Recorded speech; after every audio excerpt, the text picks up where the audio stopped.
মেয়েদের জন্য আল্লাহ কোরআনে বললেন অকরনা ফি বুয়ুতিকুন্না ওয়ালা তাবাররাজনা তাবাররুজাল জাহিলিয়াতিল উলা।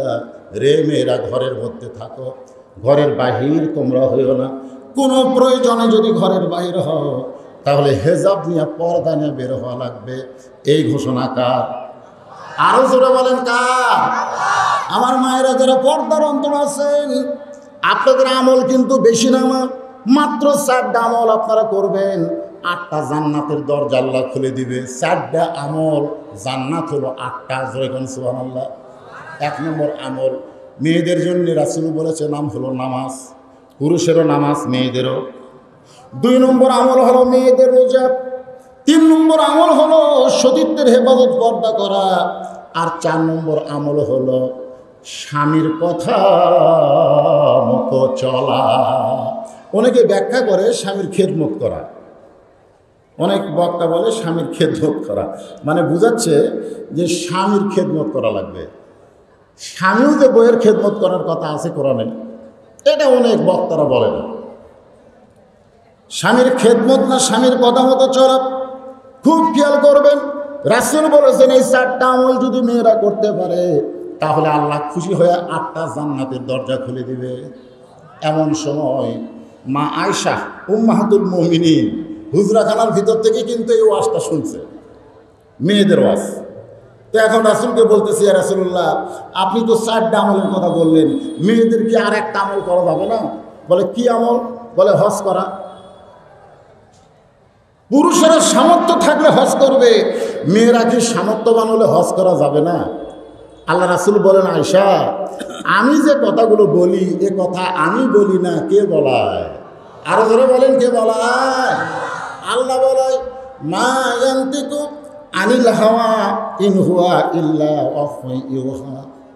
মা আয়েশা বললেন, ইয়া রাসূলুল্লাহ, আমি আপনার সঙ্গে এবার হজে যাব। সেই বছরই রাসূল প্রথম হজে যাব। তার আগে কিন্তু হজ ফরজ হয়নি। জোরে কোন কি হয়নি? কথা খেয়াল করবেন। তো মা আয়েশা বললেন, আমিও হজে যাব। আল্লাহ রাসূল বললেন, আমি তোমার দায়িত্ব নিতে পারবো না। মা আয়েশা তো খুব অল্প বয়স্ক, মানে কুমারী বউ, রাসূলের কুমারী বউ। যখন রাসূল দুনিয়া থেকে বিদায় নিচ্ছে তখন উম্মাহাতুল মুমিনিন আয়েশার বয়স হলো মাত্র 18 বছর। জোরে কোন কয় বছর? 6 বছর বয়সে বিয়ে করছে, 9 বছর বয়সে সংসার হয়েছে। আর নবীর যখন দুনিয়া থেকে বিদায় তখন মা আয়েশার 18 বছর। তো এখন বিদায় হস্ত জানেন যে রাসূল বিদায় নেওয়ার আগের বছর হয়েছে। আল্লাহ রাসূল বললেন, আমি তোমার দায়িত্ব নিবার পারবো না। মা আয়েশার মন খারাপ হয়ে গেল। এমন সময় মা আয়েশার ভাই আব্দুর রহমান এসে বলতেছে, ইয়া রাসূলুল্লাহ, আমার বোনটা হজে যাবার চাই, আমি যদি দায়িত্ব নিই। আল্লাহ রাসূল বললেন, তাহলে কোনো আপত্তি নাই। জোরে কোন সুবহানাল্লাহ। হজে যাচ্ছেন মা আয়েশা ভাইয়ের সাথে, আব্দুর রহমানের সাথে। কিন্তু যেখানে মসজিদে আয়েশা যারা হজ করছেন, আমাদের সভাপতি সাহেবও গেছেন, তো মসজিদে আয়েশা এটা কিন্তু সবাই দেখে। কিন্তু মসজিদে আয়েশা কেন হয়েছে এটা কিন্তু অনেক হাজি সাহেবরা জানেন। মসজিদে আয়েশা ওই জায়গায় যখন আসলেন, মা আয়েশা উটের ভিতর থেকে, উটের একটা হাওদা মানে উটের মধ্যে পর্দা ঘর করে দিছে, সে ঘরের ভিতর থেকে ভাইকে বলেন, ভাই উটকে আর সামনে টানেন না, কারণ আমার মাসিক ব্যারাম শুরু হয়েছে। জোরে কোন কি ব্যারাম? মেয়েদের একটা ব্যারাম আছে না নাই? জোরে কোন মাসিক। তো আমার মাসিক শুরু হয়েছে। আব্দুর রহমান বলতেছে, কয়দিন লাগে ভালো হতে? কমপক্ষে 7 দিন। বলে এই জন্যই রাসূল তোমার দায়িত্ব নেবার চাই নাই, এই জন্যই দায়িত্ব নেবার চাই নাই। ওই জায়গায় মা আয়েশা 7 দিন পর্যন্ত অপেক্ষা করলেন। আমার মায়েরা বোনেরা শোনেন, মা ফাতেমা কিন্তু হজ করে নাই, অথচ মা আয়েশাকে বাদ দিয়া প্রত্যেক জুমার দিনে ইমাম সাহেবরা বলতেছে, সাইয়্যিদাতুন নিসায়ে আহলিল জান্নাহ ফাতেমাতুজ জোহরা রাদিয়াল্লাহু তাআলা আনহা, সমস্ত জান্নাতি নারীদের নেত্রী হবে নবীর কলিজার টুকরা মেয়ে ফাতেমা। সোনার জোরে যাবেন না? তাহলে চিন্তা করেন, এখন চিন্তা করেন, মা আয়েশা হজ করছে কিন্তু ফাতেমা হজ করছে? হজ করে নাই। তার জীবনী পড়ে দেখেন। তিনি নবীর কাছে এসে বললেন, বাবা মেয়েদের জন্য 4টা আমল করতে হবে, এই 4টা আমলের মধ্যে সবচাইতে গুরুত্বপূর্ণ আমল কোনটা? আল্লাহ রাসূল বললেন, ফাতেমা, মেয়েদের জন্য সবচাইতে গুরুত্বপূর্ণ আমলের নাম হলো পর্দা করা। সবচাইতে গুরুত্বপূর্ণ আমলের নাম কি? আপনার একটু জোরে কর। আপনার কি মনে করতেছেন যে আপনার বউ যদি বেপরদা হয় আপনার বউ আল্লাহ ধরবে? আপনার বউ ধরবে? এক মেয়েকেও ধরবে না। মেয়েরা যদি বেপরদা হয় আল্লাহ মেয়েদেরকে ধরবে না, ধরবে স্বামীকে। আমার ওয়াজের ক্যাসেটে শোনেন নাই? ওই ফখরুদ্দিন সরকারের সময় দুসরা ব্রিজের কাছে র্যাবের ক্যাম্প। র্যাবের কি ক্যাম্প? ইতিমধ্যে একটা ছেলে তার নতুন বউকে নিয়ে মোটর সাইকেলে খুব ফিল্ডিং মারতেছে, এত জোরে মোটর সাইকেল ছাড়ছে যে ওর অন্য গলার মাফলা হয়ে গেছে। এখন র্যাব আটকায় দিছে, থাম। তো থামাইছে, থামার পরে বলতেছে পিছনে বসে আছে ওটা তোর কে হয়? তোকে আমার বউ হয়। স্যার তুই ব্যাপারটা বউ নিয়ে ঘুরিস? তুই কেমন পুরুষ মানুষ, তোর বউ বেপরদা। এরপরে আর ছেলেটাকে কিছু না বলে মেয়েটাকে বলতেছে, মা তুমি একজন মুমিনা নারী হয়ে বোরকা পরনি কেন? মেয়েটা কান্দের বলে, স্যার আমি বহুবার বোরকা কিনে দিবার কইছি, কিন্তু আমার স্বামী যদি কিনা না দেয় তাহলে আমি করবো কেন? র্যাবের মেজর হাসতেছে, যেটা র্যাবের সামনে বউ দোষ স্বামীর উপর চাপায় দিল, তাহলে আল্লাহর সামনে যখন দাঁড়াবে, আল্লাহ যখন জিজ্ঞাসা করবে বেপরদা হয়ে দুনিয়াতে ঘুরলি কেন, তখন প্রত্যেকটা মেয়েরা বলবে আমরা ফাতেমা হবার চাইছিলাম, আমরা রাবেয়া হবার চাইছিলাম, কিন্তু আমাদের স্বামীরা আমাদেরকে পর্দায় রাখে নাই। সঙ্গে সঙ্গে রাসূল বললেন আদ-দায়ুস লা ইয়াদখুলুল জান্নাহ, দায়ুস কোনদিন জান্নাতে যাবে না। সাহাবারা বললেন দায়ুস কোন নারী? রাসূল বললেন দায়ুস কোন নারী না, দায়ুস হলো ওই সকল পুরুষ মানুষ যাদের অধীনে নারীরা পর্দা করে না। এখন আমাদের অধীনে মেয়ে মানুষ আছে না নাই? জোরে করে আছে না নাই? তাহলে আমার বউ আমার মেয়ে যদি বেপর্দা হয়ে ঘরে, কিংবা আমার বাপ মারা গেছে, আমার যুবতী বোন যদি বেপর্দা হয়ে ঘরে, আল্লাহ আমাদেরকে ধরবে কি ধরবে না? জোরে কোন ধরবে না ভাইজান? আসে এক নম্বর বিষয় হচ্ছে আত্তাকুল্লাহ, আল্লাহর ভয়।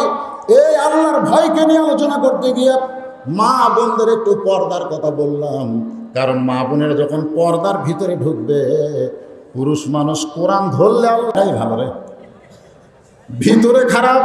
আসলে হযরত আলী ঘরের মধ্যে ঢুকি আলহামদুলিল্লাহ, মা ফাতেমা দুইটা সন্তানকে বুকের মধ্যে নিয়ে দুইজনের কানে ফিস ফিস করে বলতেছে, তোমরা দুই ভাই একটু অন্য ঘরে যাও, তোমার বাবার সঙ্গে আমার গোপন কিছু গল্প আছে। সঙ্গে সঙ্গে দুই ভাই অন্য ঘরে চলে গেছে। ফাতেমা দরজা বন্ধ করে দিয়া স্বামীর দিকে যেই মাত্র তাকায়, হযরত আলী দুইখানা হাত বাড়ায় দিছে, সুবহানাল্লাহ বলেন। কারণ দরজা জানলা যখন বন্ধ, তখন কিন্তু হযরত আলী নাই, একজন স্বামী হইয়া বউকে যখন ডাকতেছে, বউ স্বামীর বুকে মাথা দিয়ে বলতে, স্বামী গো সারা জীবন পর্দার মধ্যে ছিলাম, সুবহানাল্লাহ বলেন, সারা জীবন পর্দার মধ্যে ছিলাম, আল্লাহর কাছে কেঁদেছি, আল্লাহ পর্দার মধ্যে আমার মৃত্যু দিও। আল্লাহ আমার দোয়া কবুল করেছে, আজকে গভীর রাত্রে পর্দার ভিতরে আমার মৃত্যু হবে। আমি মরে যাওয়ার পর আমার তিনটা চাওয়া আপনাকে পুরা করা লাগবে। এক নম্বর, আমাকে কোনো জানাজার ব্যবস্থা করবেন না। দুই নম্বর, আমাকে খাটনিতে তুলবেন না। তিন নম্বর, গভীর রাত্রে জান্নাতুল বাকির পূর্ব কোণায় সবুজ রঙের একটা বাতি জ্বলবে, ওই বাতি বরাবর কবর করে আমাকে দাফন করবেন।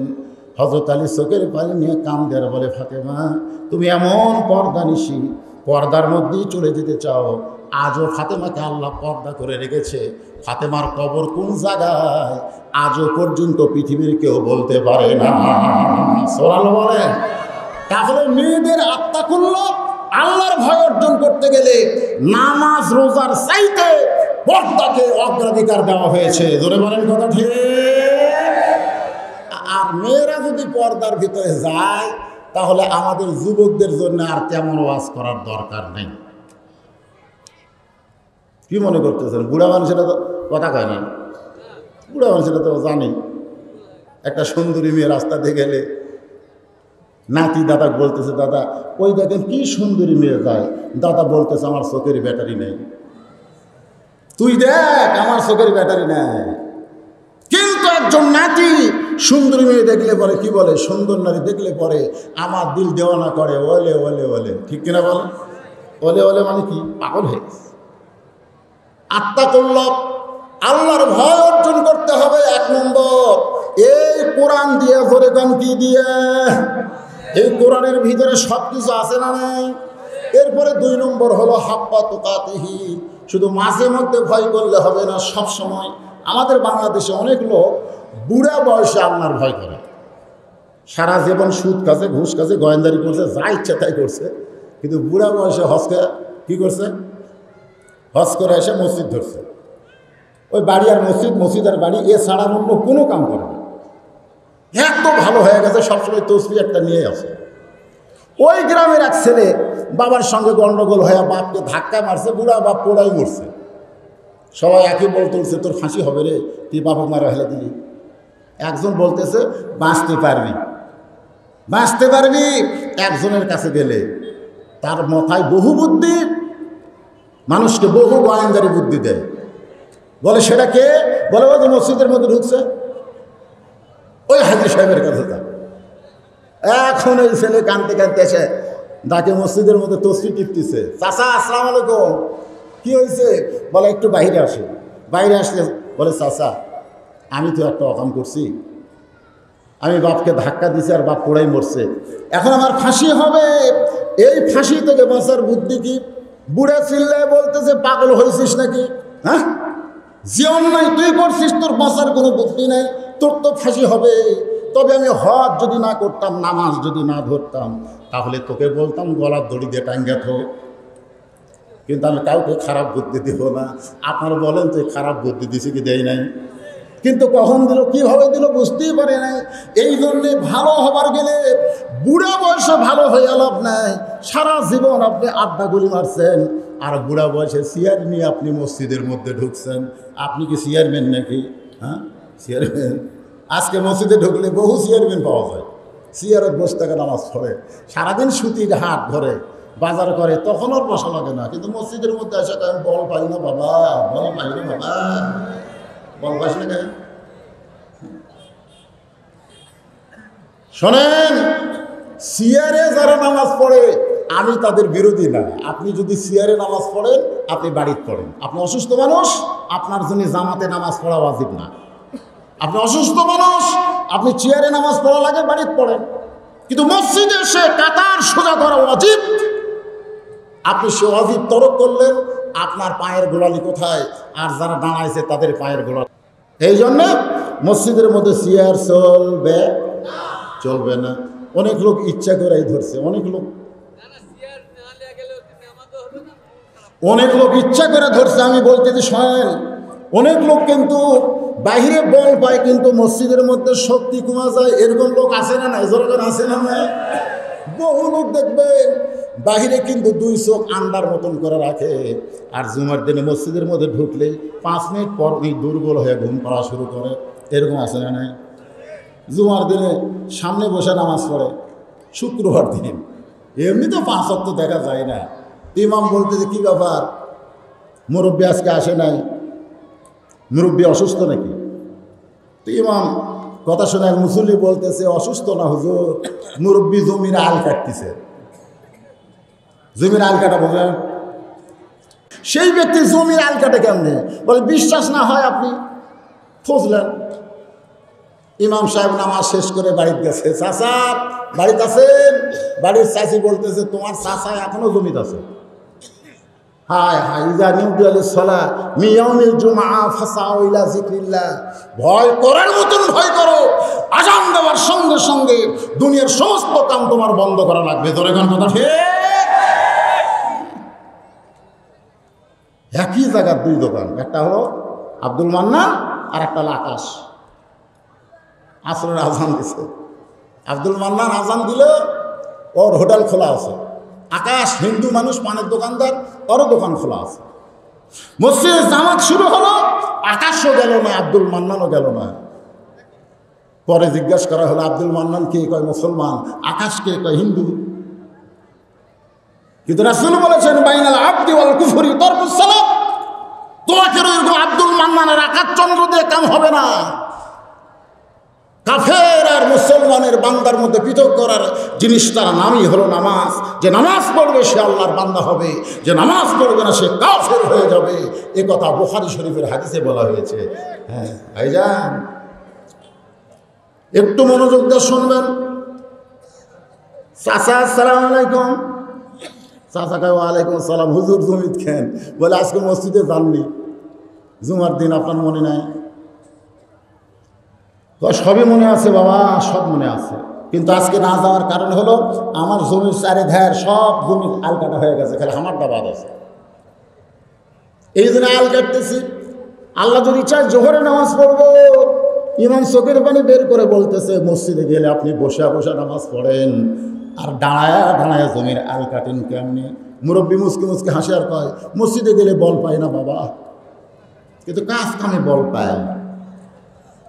এরকম লোক আছে না? না, বাজার করে 10টার ব্যাগ নিয়ে হাঁটতেছে, অসুবিধা নাই, মসজিদের মধ্যে গেলে সিয়ারে টুক করে বসে, এরকম লোক আছে না? না, মসজিদে গেলে বল পাই না বাবা। আচ্ছা ঠিক আছে, মসজিদে গেলে কি পায় না? ধরে কোন কি পায় না? বল পায় না। এখন ইমাম সাহেব এখানে হাক্কা তুকাতিহির ওয়াজ করার দরকার আছে না নাই?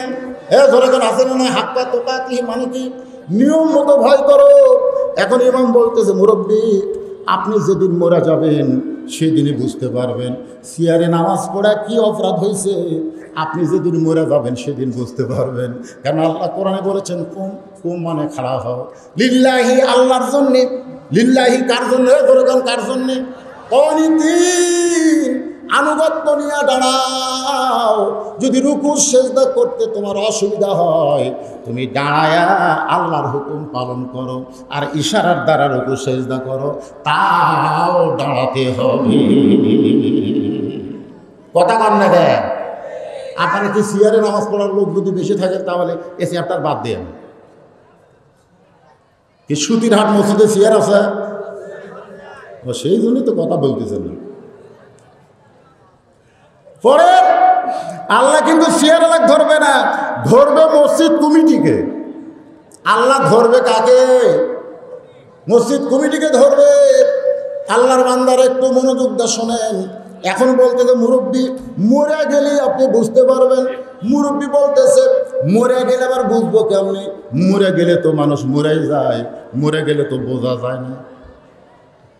ইমাম বলতেছে আপনি কার জন্য কিসের জন্য এত কষ্ট করেন এই বুড়া বয়সে? মুরব্বী বলতেছে বাজান তুমি জানো না আমার 4টা ছেলে আছে। জোরে কোন কয় ছেলে? আমি মরে গেলে ওরা এতিম হয়ে যাবে, আমার সন্তানগুলো এতিম হয়ে যাবে। এতিম সন্তানের জন্য কিছু না করে গেলে ওরা কি করে খাবে? ইমাম কান্দের বলে মুরব্বী যেদিন মরে যাবেন সেদিন বুঝবেন। আল্লাহ কোরআনে বলেছে ইন্নামা আমওয়ালুকুম আওলাদুকুম ফিতনা। সবচাইতে বড় ভয় সম্পদ আর সন্তান যদি তোমার অকল্যাণ হয়। সুবহানাল্লাহ বলে বলেন কেন? সবচাইতে বড় ভয় সম্পদ আর সন্তান যদি অকল্যাণে যায়। টাকা আছে সুদে লাগাছেন নাকি? টাকা আছে সুদে লাগাছে? সুদ শোনেন, এর আগেও আমি মাহফিলে বলেছি আল্লাহ সমস্ত পাপ তওবা করলে মাফ করবে। তওবা যদি করেন আল্লাহ সব পাপ মাফ করে দিবে, কিন্তু একটা পাপ আল্লাহ মাফ করবে না, সেটা হলো যারা সুদ খাচ্ছে। যারা সুদ দিছে তারা তওবা করলে আল্লাহ মাফ করবে। সুদ যারা দিছে, হাদিসটা ভালো মতো শুনবেন, সুদ যারা দিছে তারা তওবা করলে মাফ আছে, কিন্তু যারা খাচ্ছে। তো সাহাবীরা বললেন হুজুর যারা সুদ খাবে এদের বাঁচার বুদ্ধি কি? আল্লাহ রাসূল বললেন যাদের কাছ থেকে টাকা 100 টাকা 10 টাকা করে বেশি লাইনি ওরকে বাড়ির যাওয়া লাগবে। বাড়ির যায় যায় হিসাব করে টাকা ফেরত দিয়ে ওর হাত ধরা মাফ চালে ও যদি মাফ করে দেয় তাহলে আল্লাহ সুগারুর তওবা কবুল করবে। কারণ একটা হলো হকুল্লাহ, একটা হলো হকুল ইবাদ। সুদ হচ্ছে হকুল ইবাদের সাথে জড়িত। জোরে কোন কথা ঠিক কিনা? এখন কারা কারা খান আপনারা ভালো চিন্তা করেন। আল্লাহর বান্দারা একটু মনোযোগ দিয়ে কথাগুলো শুনবেন। হাক্কা তুকাতিহি যথাযথ ভয় করার কথা বলতেছি। মরে গেলে বুঝবেন। বলে কেমনে বুঝবো? বলে আমি আপনাকে শিখাই দেই, আপনি মরার অভিনয় করে একটু থাকেন তো দেখি কি হয়। বুড়া মরার অভিনয় করে শুয়ে আছে, ফজর আজান হয়ে গেছে, সূর্য পূর্ব দিকে উঠতেছে। 4 ছেলে চিন্তা করে কে রে বাবা তো ঘুম থেকে আজান দিলি ওঠে, আজকে বাবা ওঠে না কেন? বড় ছেলে গিয়ে দরজা খুলে দরজায় ধাক্কা দেয়, বাবা কি হয়েছে? বাবার কোনো কথা নাই। জোরে দরজা ধাক্কা দিয়ে দরজা খুলে দেখে বাবা ওরে তার মানে চাদর দিয়ে ঘুম পাড়তেছে। ছেলে বাবার কানের কাছে গিয়ে বলতেছে, বাবা কি হলো আজকে আপনার এতই ঘুম ধরলো? দরজা খুললাম ধাক্কা দিয়ে, চাদর মুড়ি দিয়ে ঘুম পাড়তেছেন। বাবা কি হয়েছে? বাবা কোনো কথা কয় না। যে মাত্র চাদর টান দিয়েছে দেখে বাবা এইভাবে সৌরঙ্গীর মতন মুড়ে আসা। বড় ভাই চিল্লায় বলতেছে, আর বারে থাকিস না, বাবা মরছে, বাবা মরছে। তিন ভাই বাইরে ছিল, তারা ভিতরে এসে বলতেছে মরছে মরছে, কিন্তু গন্ডগোল লাগা দিয়ে মরছে। বাপ কিন্তু মরে নাই, মরার অভিনয় করতেছে। আল্লাহ কোরআনে বলেছেন, ইয়া আইয়ুহান নাসু তাকু রাব্বাকুম ওয়াখশাউ ইয়াওমান লা ইয়াজি ওয়ালিদুন আন ওয়ালাদিহি ওয়ালা মাউলুদুন হুয়া জাযিন আন ওয়ালিদিহি শাইআ। ধরে বলেন আল্লাহু আকবার। ভয় করো, ভয় করো। ইয়া আইয়ুহান নাসু তাকু রাব্বাকুম, তোমরা সেই দিনকে ভয় করো। কার জন্যে? আল্লাহর জন্য। ধরে বলেন কার জন্যে? মরছে, বুড়া মরছে, মরার অভিনয় করতেছে। এক ভাই বলতেছে মরছে মরছে, কিন্তু গন্ডগোল লাগাই দিয়ে মরছে রে। আর এক ভাই বলে কিসের গন্ডগোল? বলে জমি কিনা লাগতো 40 বিঘা, আমরা 10 বিঘা করে পাইতাম, কিন্তু বুড়া 39 বিঘা জমি কিনাই মরে গেল।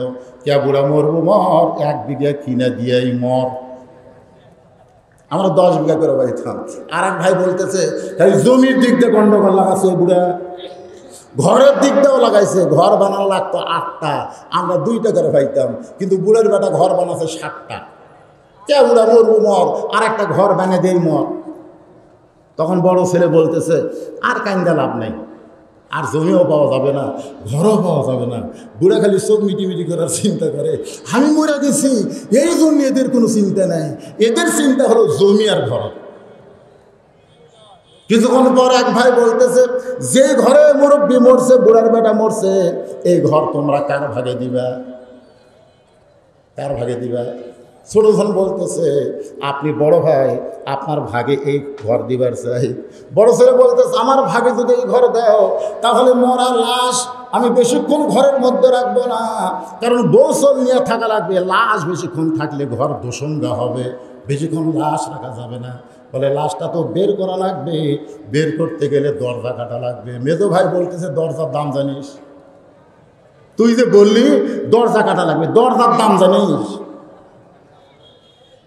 এই দরজার দাম কত রে? আমরা দরজা কাটবো না, বুড়া মরার আগে দরজা দেখা মরা উচিত ছিল। যে দরজা আটো আর বুড়া অসর হয়ে বলো, দরকার হলে আমরা বুড়ার হাত পাও ভাঙ্গা সোজা করবো। কেউ তো দেখেনি, আমরাই 4 ভাই হাত পাও ভাঙ্গা সোজা করে বুড়াকে এই দরজা দিয়ে এবার করবার চাই। 4 ভাই একজোট। ধরে কোন 4 ভাই কি একজোট? বোঝেন না? 4 ভাই এখন একজোট হচ্ছে, একজোট হয়ে বুড়ার হাত পাও ভাঙ্গার জন্য কেবল আসতেছে। বুড়া মনে মনে করে আল্লাহ, মানুষ মরলে আজরাইল দেখবে একটা, মানুষ যখন আসল মরবে তখন আজরাইল কয়টা? কিন্তু মরার অভিনয় করে আজরাইল দেখতেছি 4টা। আর অভিনয় করা যাবে না। এও যদি অভিনয় করি, আমার বাড়ি তৈরি করা সন্তানগুলো যারা সন্তানদেরকে আজে বাজে শিক্ষা দিয়ে মানুষ বানাচ্ছেন বাজান, তার মরিয়া দেখেন আপনার সন্তান তখন কি করে। আমার এলাকায় একটা ঘটনা ঘটছে কি জানেন? বাবা হাত ফেল করে মারা গেছে, একটাই ছেলে। মা দৌড়ে গিয়ে ছেলের দরজায় ডাকতেছে, বাজান তোর আব্বা তো মারা গেছে রে, আয়। ছেলে দৌড়, বাবার কথা শুনে দৌড়ে ঘরের দরজা যাই, ব্রেক করছে। মা বলতেছে বাবার কাছে যা। তখন বলতেছে মা আমার ভয় লাগতেছে। তো মা কয় কিসের ভয়?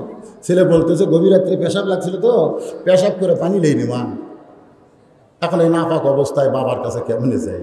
মা বলতেছে তাহলে গোসল কর। ছেলে বলতেছে শীতের ঠেলায় ওই জায়গাতে পানি ঠেকাইনি, আর গোসল করব? মা কয় হায় হায় হায়, এটা মানুষ না জানোয়ার রে, কিন্তু তোর বাপ মরছে আর তুই কিছুই করবি না। ছেলে বলতেছে মা ইন্নাল্লাহা মা সাবিরিন, একটু ধৈর্য ধরেন দেখেন, খালি সকাল হবা দেন, আমার বাপক জান্নাত থুই আসার দায়িত্ব আমার নেই। মা কয় কিভাবে? খালি সকালটা হবার দেন। যেই সকাল হয়েছে মার কাছে দিল মাদ্রাসার দৌড়। হুজুর জীবনেই মাদ্রাসাতে আসে না, সারা জীবন মাদ্রাসার বিরুদ্ধে কথা কয়। মৌলবীরা দেশ খেলো, জোরে কোন কথা ঠিক কিনা? আজকে হুজুর মাদ্রাসার মোহতামে বের হয়ে বলতেছে, কি হয়েছে বাবা?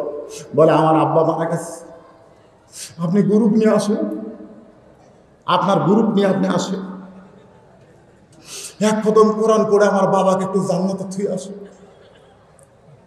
হুজুর বলতেছে, আসতেছি বাবা, আসতেছি, তুমি যাও, বিছনা পাটি সব বিছাও, আমরা আসতেছি। হুজুরের এক গ্রুপ, জোরে এখন হুজুরা কি তাই বলে মাদ্রাসার গ্রুপ না, মাদ্রাসা করা হলো এইরকম গ্রুপ ভাঙ্গার জন্যে। আগে আমাদের বাংলাদেশে এরকম মুন্সি গ্রুপ ছিল, জোরে কথা ঠিক কিনা? কেউ মল্লি, ওরা গোটা এলাকা চুক্তিলে মল্লি, ওরাই 10 জন যায় 3 পারা করে ভাগ করে লে, ঝুঁকে ঝুঁকে ঝুঁকে ঝুঁকে 30 পারা যে আছে, রব্বানা বলম না, আল্লাহ কয় মরা মানুষের জন্য কোরআন নাজিল করছি। এই 10 মুন্সি এই মরে গেছে, তার লাশের কাছে এক খতম কোরআন পড়ে রব্বানা বলম না, তোদের কারণে কোরআন শিক্ষা বন্ধ হয়ে যাবে, জনগণ কোরআন পড়বে না। কোরআন মৃত মানুষের জন্য আসে নাই, কোরআন হলো জীবন্ত মানুষের হেদায়েতের খোরাক, জোরে বলেন কথা ঠিক কিনা? বাংলাদেশের কোনো মওলানা আপনাদেরকে এই ফতোয়া দিতে পারবে না যে মরা মানুষকে কোরআন পড়া শোনান যাবে। মানুষ মরে গেলে তাকে কোরআন শোনায় কোনো লাভ নেই, কোরআন শোনাতে হবে জীবন্ত মানুষকে, ধরে কোন কথা ঠিক কিনা? আল্লাহর বান্দারা, যে 4 ভাই আসতেছে, বুড়া তো এরকম করে মরে আছে, আমার দিকে দেখেন, একটু দেখেন, 2-1টা দেখাও না, খালি হাত, খালি এই যে হাত লড়াছে, আপনার কন্ত ওই 4 জন ঘরের মধ্যে থাকবে, এক দৌড়, হায় হায় হায় হায়, কুমুর ফাঁস হয়ে গেল রে, আমরা কি করলাম? এই তো সব শুনছা। বুড়া ছেলেদের কোনো গাল না দিয়ে সরাসরি চলে গেছে ইমামের বাড়ি। হুজুর, জুমার নামাজ বাদ দিয়ে আমি জমির আল কাটছি যাদের জন্য, উন্নতির জন্যে, তার আমার হাত পাও ভাঙবে কিন্তু দরজা কাটবে না। ইমাম সাহেব আল্লাহর কোরআন বের করে বলতেছে, দেখেন আল্লাহ কোরআনে কি বলেছে, ইয়া আইয়ুহান নাসু তাকু রাব্বাকুম ওয়াখশাউ ইয়াওমান লা ইয়াযলিদুন আন ওয়ালাদিহি, তোমরা সেই দিনকে ভয় করো যেদিন পিতা পুত্রকে চিনবে না, পুত্র তার পিতাকে চিনবে না। এখন আপনারা বলেন, আমাদের সকলের সামনে সেই দিন আছে না নাই? জোরে করে আছে না নাই? তাহলে এখন আপনাদের কাছে আমার প্রশ্ন হলো, আপনারা মরার আগে ভালো হবেন না মরার পরে সোজা হবেন? মরার আগে কারা কারা ভালো হবেন? এই ছেলেরা যারা টানায় আছো, সবাই হাত তুলে আল্লাহকে দেখাও, মরার আগে কারা কারা ভালো হবেন? হাত তোলেন, তোলেন, টান টান করে তোলেন, লিল্লাহে তাকবীর, হাত নামান। মরার পরে কারা কারা সোজা হবেন? মরার পরে একজনও নাই। তাহলে বোঝা যাচ্ছে হাক্কা তুকাতিহি ওয়ালা তামুতুন্না ইল্লা ওয়া আনতুম মুসলিমুন, এই বিষয়ে আমি আপনাকে বুঝাবার পারবো ইনশাআল্লাহ। ভাইজান, বিরক্ত হচ্ছেন? কান সারিছি তো, ও যে ব্যাগের আদায় করে হাজিয়েছে, এখন যদি আপনারা ওটা বসা শুরু করেন আমি মোনাজাত করে দেবো। কি শুনবেন না? সামনে 28 তারিখে নির্বাচন। কি কোন সামনে 28 তারিখে কি আছে? হ্যাঁ, নির্বাচন মানে কি নির্বাচন রে? হ্যাঁ, চেয়ারম্যান নির্বাচন, মেম্বার নির্বাচন আছে না নাই? আজকে দেখলাম ফেসবুকে একজন মেম্বারে টানাইছে একই গ্রুপের 2 জন, এক গ্রুপের এক দলে সে মাইক্রোবাস থেকে নাই না, ওরে কাইটা কাইটা টুকরা টুকরা করে লোকটা হাসপাতালে নিয়ে গেলি মারা গেছে। ওই বাজারের আওয়ামী লীগের সভাপতি ছিল, দেখেন নাই আপনারা? খবরেও দেখাইছে। নির্বাচন, নির্বাচন মারামারি হবে কেন? নির্বাচন কোনো গন্ডগোল নয়, নির্বাচন হচ্ছে আনন্দের ভিতর দিয়ে একটা ভালো মানুষকে সমর্থন দেওয়া। ধরে বলেন কথা ঠিক? কিসের দলাদলি করেন? আপনারা কি জানেন না? আপনারা কি ছিলেন না? আল্লাহ কোরআনে বলেছে, ইন্নাল্লাহা ইয়ামুরুকুম আন তুআদ্দুল আমানাতি ইলা আহলিহা ওয়া ইযা হাকামতুম বাইনান নাস আন তাহকুমু বিল আদল। আল্লাহ বলতেছেন এই কোরআন থেকে, কোরআনের সঙ্গে আমাদের সম্পর্ক রাখলে এই নির্বাচনের কথাও আল্লাহ কোরআনে বলেছে। এখন আপনারা স্লোগান দেবেন, আমার ভোট আমি দিব, যাকে খুশি তাকে দিব। না না, তা না। আমার ভোট আমি দিব, যাকে খুশি তাকে দেওয়া যাবে না। আমার ভোট আমি দিব, দেখে শুনে ভালো মানুষকে দিব। জোরে কোন কথা ঠিক? দেখে শোনার দরকার আছে, জোরে কোন আছে না নাই? হয়তো বলবেন হুজুর সামনে 28 তারিখ নির্বাচন, এটাই কি ওয়াজ? ওয়াজ তা না, ওয়াজ হলো আমরা মরার আগে কি হবার চাই? ভালো হবার চাই। হাত তোলেননি সবাই মরার আগে? তো হাক্কা তুকাতিহি, আল্লাহ বলতেছেন ভয় করার মতন ভয় করো। এই ভয় করার মতন ভয় কেমনে হবে? এটা মানুষের তৈরি করে আইন দেওয়া হয় না। ভয় করার মতন ভয় করতে গেলে আল্লাহর কোরআনের সমাজ লাগবে। জোরে বলেন কথা ঠিক কি না? আল্লাহর কোরআনের সমাজের একটা কথা বলবো। অর্ধ পৃথিবীর খলিফা হযরত ওমর ছদ্মবেশী ইয়ামিন দেশে গেছে। দেশটার নাম হলো ইয়ামিন। উমর ফারুক ছদ্মবেশী ইয়ামিন দেশে গিয়া দেখে জনগণ অনেকগুলো মানুষ বসে আছে। ওই জায়গায় গিয়া হযরত ওমর ছদ্মবেশে বলতে যে ভাইজান তোমাদের গভর্নর কেমন? তোমাদের ইয়ামিন দেশের গভর্নরের চরিত্র কেমন? গভর্নর মানুষটা কেমন? অর্ধ পৃথিবীর খলিফা হযরত ওমর লোকজনকে বলতেছে, জনগণ বলতেছে এমন একটা খারাপ মানুষ আল্লাহ আমাদের ভাগ্যে দিছে, যে মানুষটার বিরুদ্ধে আমাদের 4টা অভিযোগ আছে। ওই গভর্নরের নাম হলো সাঈদ ইবনে আমির। সুবহানাল্লাহ। সাঈদ ইবনে আমির রাদিয়াল্লাহু তাআলা আনহু একজন নবীর জলিল কদর সাহাবী। সেই গভর্নরের বিরুদ্ধে বলতেছে এই 10-15 জন লোক আল্লাহ আমাদের ভাগ্যে এমন একটা গভর্নর দিয়েছে, যে গভর্নরের বিরুদ্ধে আমাদের 4টা অভিযোগ আছে। যদি কোনোদিন সময় পায় তাহলে খলিফা হযরত উমরের কাছে আমাদের চেয়ারম্যানের, আমাদের গভর্নরের বিরুদ্ধে আমরা 4টা অভিযোগ করব। এই কথাগুলো তার সামনে বলতেছে, হযরত উমরের সামনে বলতেছে। উমর ফারুক চলে গেলেন। এই লোকজনের কথা শুনে উমর ফারুক কিছুই বললেন না। কিছুদিন পরে হযরত উমর ঘোষণা করলেন আমি ইয়ামিন দেশে যাব। অর্ধ পৃথিবীর খলিফা হযরত উমর ইয়ামিন দেশে আইছে। হাজার হাজার মানুষ, আপনারা যেখানে বসে আছেন এর চাইতে 10 গুণ 20 গুণ মানুষ উমর ফারুককে এক নজর দেখার জন্য আইছে। ধরে কান সুবহানাল্লাহ।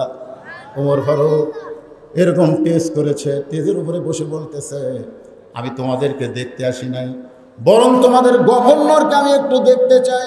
তোমাদের গভর্নর কোন জায়গায়? হাজার হাজার মানুষের মাঝখান থেকে সাঈদ ইবনে আমির দাঁড়িয়ে বলতেছে ইয়া আমিরাল মুমিনিন, এই দেখেন আমি জনগণের মাঝখানে দাঁড়িয়ে আছি। ওমর ফারুকের চোখে পানি আসলো যে একটা প্রদেশের গভর্নর জনগণের মাঝখানে দাঁড়িয়ে আছে। সুবহানাল্লাহ। এটা ভোটের আগে না পরে? এ কথা কন না কেন? ভোটের আগে না পরে? আগে। গভর্নর থাকা অবস্থায় জনগণের মাঝখান থেকে বলতেছে ইয়া আমিরাল মুমিনিন, এই দেখেন আমি জনগণের মাঝখানে দাঁড়িয়ে আছি। ওমর ফারুক চমকে গেলেন, যে মানুষটা জনগণের মাঝখানে দাঁড়াতে পারে সেই মানুষের বিরুদ্ধে আমার অভিযোগ, এরা কেমন কথা? ওমর ফারুক সাঈদ ইবনে আমিরকে মঞ্চে আহ্বান করলেন। মঞ্চে যখন আসলেন ওমর ফারুক, চেয়ার একটা, জোরে বলেন কয়টা? একটা চেয়ার। কিন্তু ওমর ফারুক যখন সাঈদ ইবনে আমিরকে ডাকলেন, জনগণ বললেন আমিরাল মুমিনিন, আপনি যাকে মঞ্চে ডাকতেছেন তার বিরুদ্ধে আমাদের কয়টা অভিযোগ?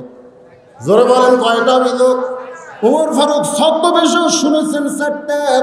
আজকে হাজার হাজার জনগণ বলতেছে আমাদের গভর্নর, মনে করেন আমাদের চেয়ারম্যান আমি বলি তাহলে বুঝতে ভালো হবে, আমাদের চেয়ারম্যানের বিরুদ্ধে অভিযোগ কয়টা? ওমর ফারুক বললেন সাঈদ ইবনে আমির, জনগণ বলতেছে তোমার বিরুদ্ধে 4টা অভিযোগ আছে।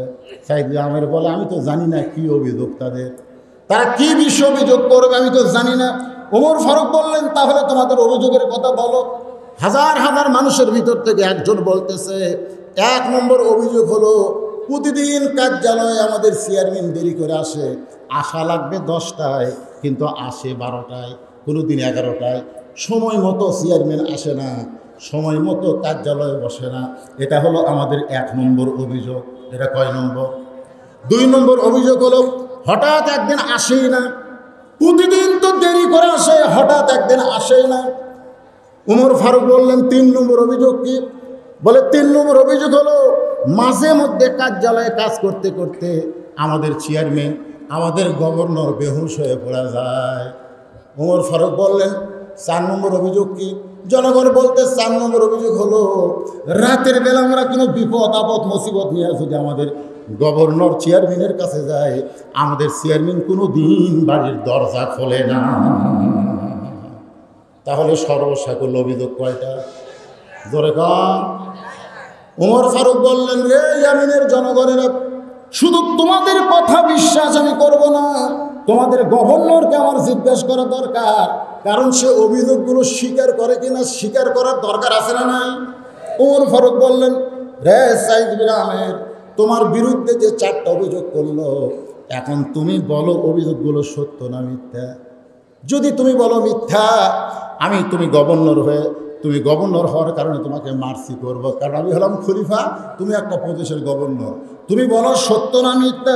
সাইদ ইবনে আমির আত্তাকুল্লাহ হাক্কা তুকাতিহি, সুবহানাল্লাহ, আল্লাহর ভয়ে যথাযথ ভয় অন্তরে ধারণ করে বলে, আমিরুল মুমিনিন, আপনি যদি বিচারক হতেন, শুধু আপনি যদি বিচারক হতেন, তাহলে আমি বলতাম জনগণের অভিযোগ মিথ্যা, কিন্তু বিচারক তো আপনি না, বিচারক হলেন আমার আল্লাহ। লিল্লাহি তাকবীর। আপনারা বলেন তো বিচারক কে? আজকে বাংলাদেশের বিচারকের চেয়ারে যারা বসে আছে, তারা যদি একটাবার বিশ্বাস করত বিচারক আমরা না, বিচারক হলো আমাদের আল্লাহ, তাহলে আমরা সুন্দর সুন্দর বিচার পাবো। ধরে কোন কথা ঠিক কি না? আসলে বিচারক কে উমর নাকি? বিচারক কে? আলাইসাল্লাহু বিআহকামিল হাকিমিন, সূরা 3। আপনারা পড়েন না? আসল বিচারক কে? যতই বিচার করো, বিচারপতির কাছে আমাদের ধরা পড়তেই হবে। ধরে কোন কথা ঠিক কিনা ভাই? সূরা ফাতিহার মধ্যে বারবার বলি মালিক ইয়াউমিদ্দিন, সেই দিনের বিচারক আপনি। একটু মনোযোগ দেন। ওমর ফারুক বলল, রে সাইদ ইবনে আমির, তুমি কি বলতে চাও? বলে, আল্লাহ বিচারক বিশ্বাস করে, আমি বলতেছি জনগণ যে আমার বিরুদ্ধে 4টা অভিযোগ করেছে, প্রত্যেকটা অভিযোগ সত্য।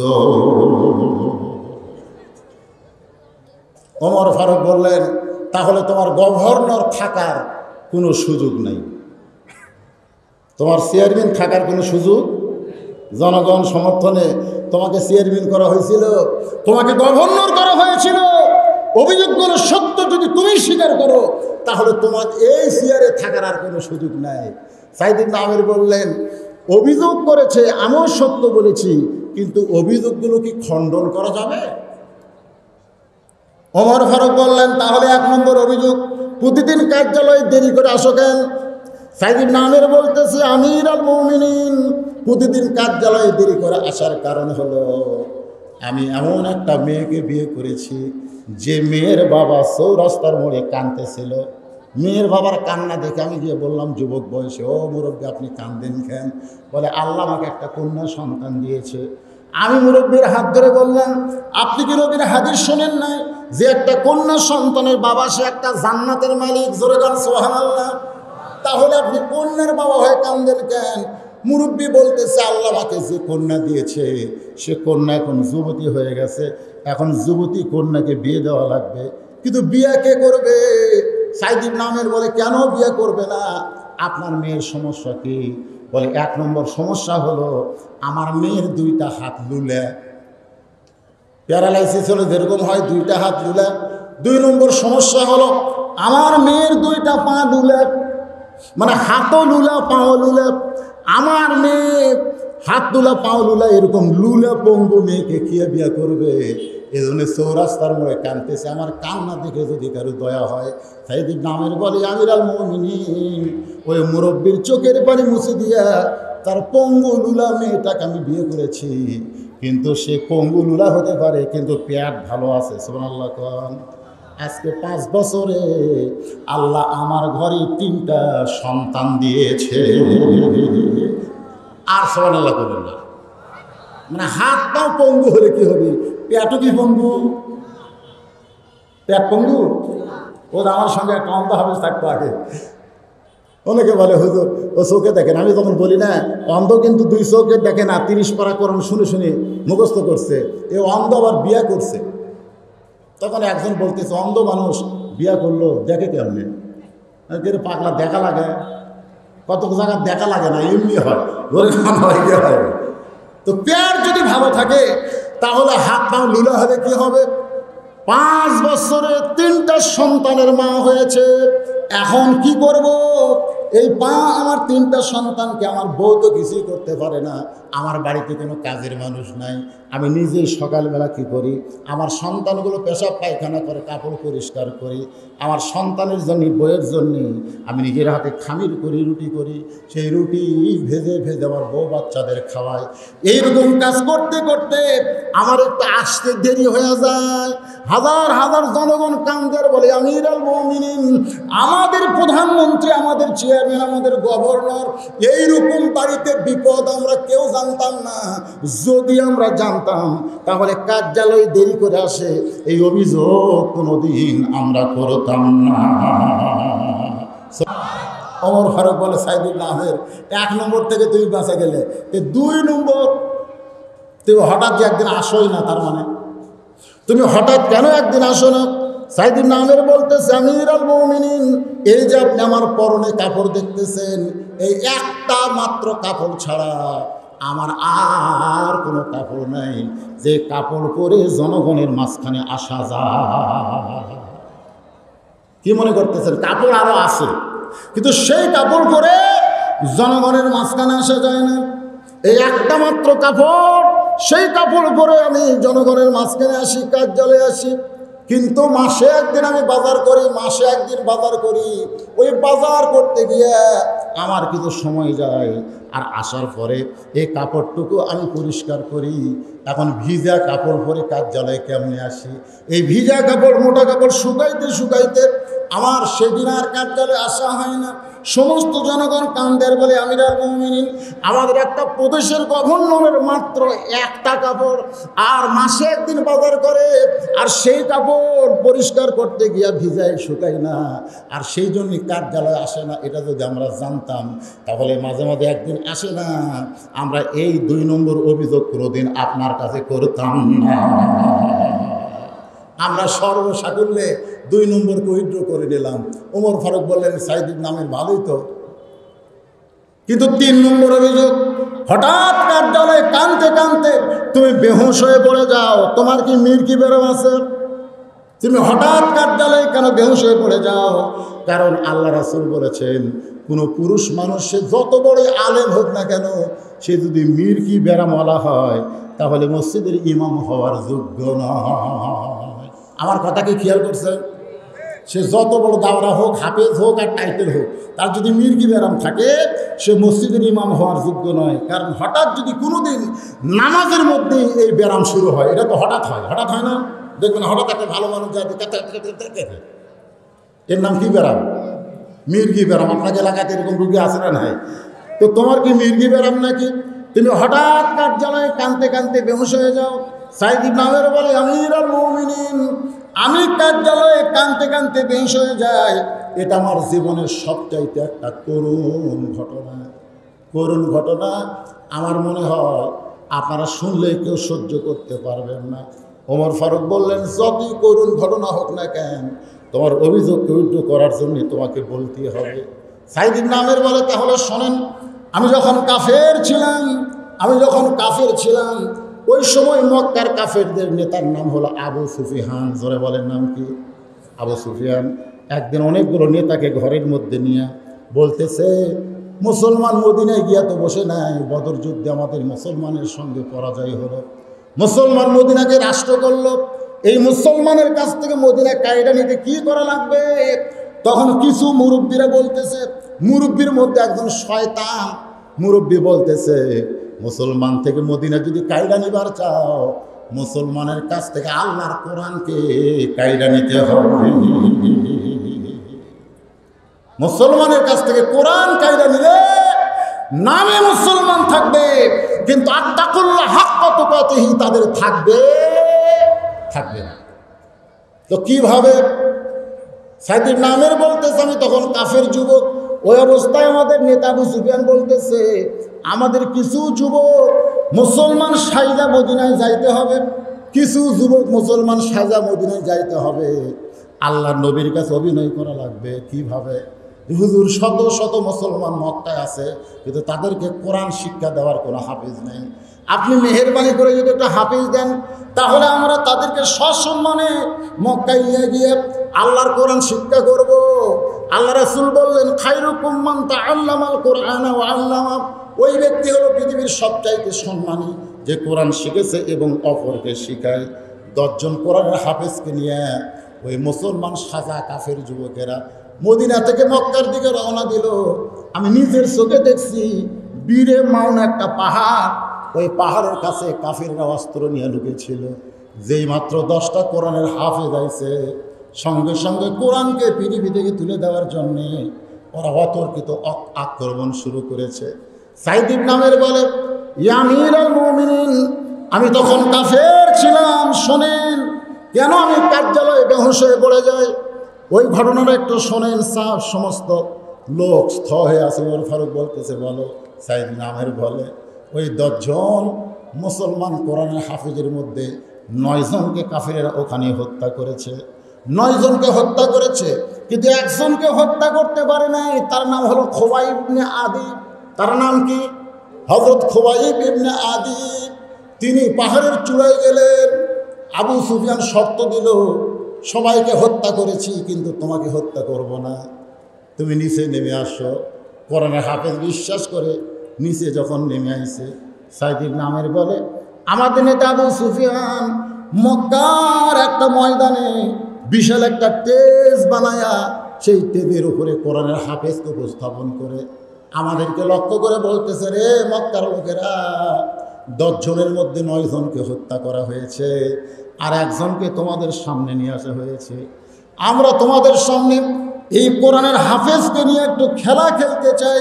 সাইদ ইবনে আমের বলে আমি তখন কাফের ছিলাম, ওই কাফের অবস্থায় খেলা দেখার জন্য দাঁড়িয়ে আছি।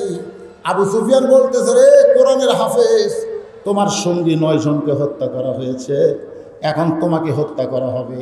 তবে আমি যখন শর্ত দিয়ে তোমাকে পাহাড়ের চূড়া থেকে নিচে নামিয়ে আনছি, আমি বলতেছি তোমাকে হত্যা করা হবে না, তুমি খালি একটা বারের জন্য বলো মুহাম্মাদের ধর্ম নিফাত যাক, ইসলাম নিফাত যাক।